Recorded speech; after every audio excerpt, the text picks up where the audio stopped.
બેટા તારી જોડે કે ઓફિસમાં કંઈ ઝઘડો થયો છે એનો?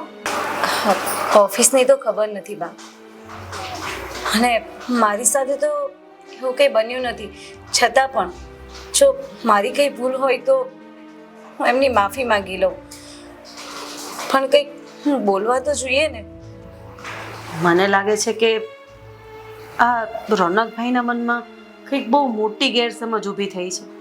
બાકી એ આ દારૂના રવાડે તો ન જ ચડે. ભાભી, શું થયું હશે એમને ખબર નથી.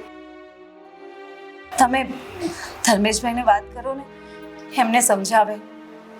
હા, નેહાની વાત સાચી છે મમ્મી.